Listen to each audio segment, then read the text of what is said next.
The Bulls win their first game against the Miami Heat. They win 116 to 108. I want to make sure I cleared all my schedule out so I could just sit and watch the Bulls in this game. And I thought, without Zach Lavine, it's going to be tough against an upper echelon team in the East. Let's see what happens. And so I'm watching the game, and we'll get to Zach Lavine in just a moment. But you know what we saw? We saw DeMar DeRozan do what he did last year, and that's carry the Bulls offensively. Last year, when Lavine was out with COVID or others were out, we saw DeRozan step up in a big way. 37 points along with 14 or 22 shooting. He had 9 assists. He had 2 steals. He was all over the floor for the Chicago Bulls. I was overjoyed to see this because it reminded me of last year. One thing about DeMar DeRozan, didn't care about your three-point shots. He's not trying to put up 10 or 11 threes. He's just going with the flow of the defense in front of him. And he's able to go to the basket or shoot from foul line extended. And I really liked what I saw there. So this reminded me of a game from last year. Many games last year where DeRozan was carrying the team when Lavine was either not playing well or was out of the lineup. So I like that. Also like from Vucevic, he's a walking double-double. I say this all the time. 15 points, 17 rebounds. He did not shoot the ball well from 3, but when you need that key 3 late in the fourth quarter, Vucevic came through. I was happy to see that. Key rebounds, especially in the offensive glass, I really like that as well. Ayo Dosunmu, Morgan Park's own, he plays like he's been playing in the NBA for 5 or 6 years. Savvy.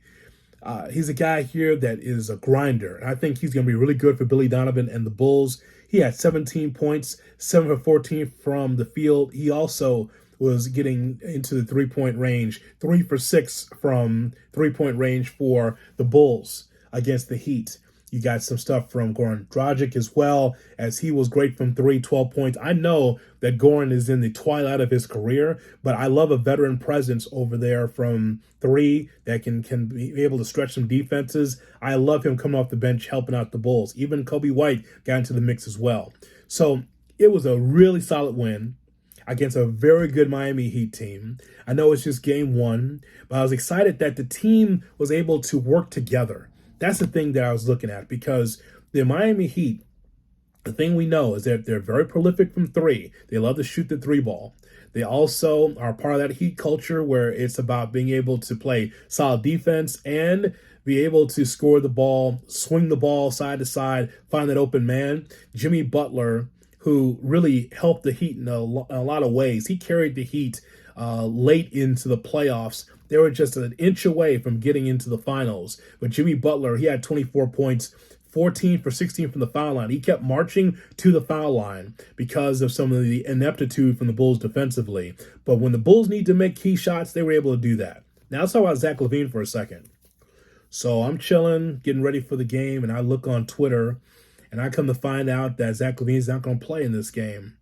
He may not play in the next game because of issues with his knee, where he was going 5-on-5 with his teammates and he's trying to ramp up and he was not ready. And I'm like, okay, what is this? Is this the Bulls or the White Sox? Like, what is this? Season's here and Lavine's not ready to play? Okay, I'm not happy with that. But I will tell you that I'd rather for it to happen now than to happen at the end of the regular season into the playoffs. If the Bulls are going to do anything this year, they need Zach Lavine. Whether he secured the bag or not, we have to find out, is he a killer in the fourth quarter that can make a difference? I know they have one in DeMar DeRozan, but the team cannot be predicated on everything that DeRozan does. That means that others have to step up, including Zach Lavine. Is that need not 100%? Thought he had a scope. Thought he's ready to go. And he was not ready to go. Okay. You can look at it now, but here's the one thing that I'm going to talk about a lot with you here with the Chicago Bulls. When it comes to Karnisovas and Eversley running the Chicago Bulls, the honeymoon is over, y'all. Honeymoon is over. The Bulls did very little in the offseason to try to upgrade this team. Drummond and Dragic are fine, but you need added shooting. So it may not happen this year, but in the next few years, the Bulls have to be able to add something along with Lavine, along with DeRozan, along with Patrick Williams, along with some of the other younger assets on this roster.